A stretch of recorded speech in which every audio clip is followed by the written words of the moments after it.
Primeira parada en Cangas. Os veciños de Darbo aínda teñen o susto no corpo. Onte sufriron as consecuencias dunha forte treboada que se rexistrou na zona.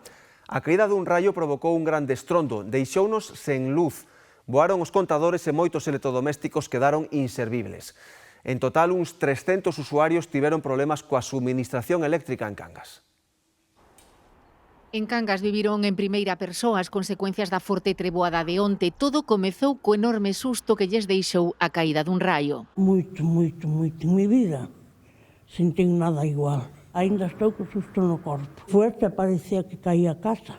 Mirei o relámpago pero un estruendo tremendo. Eu creín que se había queimado todo. Hacía tempo que non se escuitaba algo así. A verdade que debe ser, estaba dentro do coche, temblou todo o coche, foi bastante fuerte. Eu teño unha cadela, pobriña, e ainda está afectada. Non ladra, non fai nada porque saliu descopetada, pobre.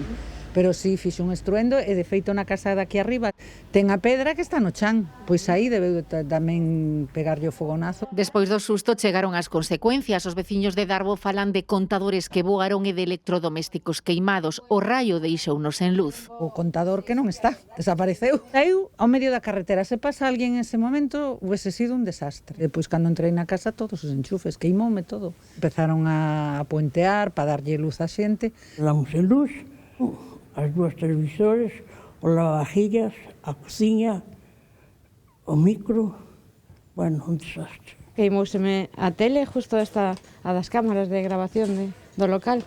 Un transformador da zona viuse tamén afectado e algúns usuarios non tiveron luz ata a noite. Chamaron os particulares que tuveran problemas, e depois outros estaban sin luz, que máis ou menos dixémolle porque na zona faltaba unha fase. O fastidiou o transformador porque me imagino que entraría a través da corriente das viviendas. Foi salud de toda esta zona, vale, e si foi ese transformador. Eu cheguei a casa a traballar xa e levaba desde as 2 da tarde sen luz hasta as 11.